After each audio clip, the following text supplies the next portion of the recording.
ప్రపంచవ్యాప్తంగా క్రిస్మస్ సంబరాలు అంబరాన్నంటాయి. వాటికన్ సిటీలో పోప్ ఫ్రాన్సిస్ క్రిస్మస్ పర్వదినం సందర్భంగా ప్రత్యేక ప్రార్థనలు నిర్వహించారు.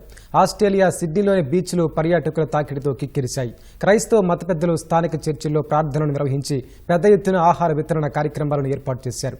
గ్రీసులో వేలాది కాగితపు లాంతలను ఆకాశంలో కొదిలి సంబరాలు చేసుకున్నారు.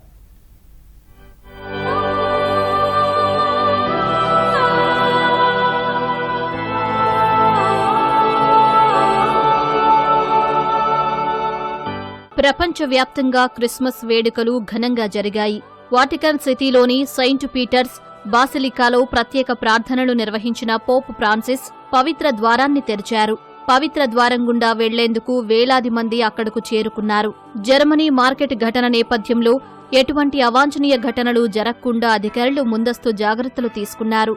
క్రిస్మస్ సందర్భంగా ఆస్ట్రేలియాలోని సిడ్నీ బీచ్లు పర్యాటకులతో కిక్కిరిశాయి.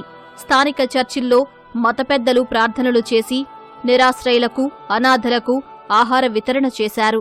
క్రిస్మస్ సంబరాలు గ్రీసులో అంబరాన్నంటాయి. రాజధాని ఏథెన్స్లో క్రిస్మస్ వేడుకల్లో భాగంగా నిర్వహించిన కార్యక్రమానికి వందలాది మంది హాజరయ్యారు. వేలాది కాగితపు లాంతర్లను వినువీధుల్లోకి వదిలారు. ఆ లాంతర్ల కాంతుల్లో వెలుగులీనాయి.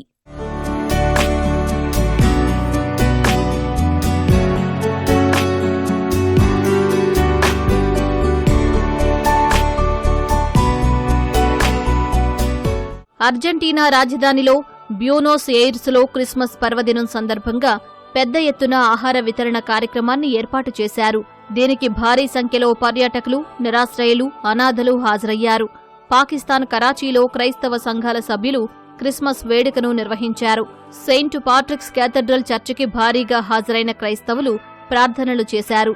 అసద్ పాలన నుంచి విముక్తి పొందిన సిరియా రాజధాని డమాస్కస్లోని చర్చ్ ఆఫ్ క్రాస్కు పెద్ద సంఖ్యలో క్రైస్తవులు హాజరయ్యారు. క్రిస్మస్ సందర్భంగా ప్రత్యేక ప్రార్థనలు నిర్వహించారు.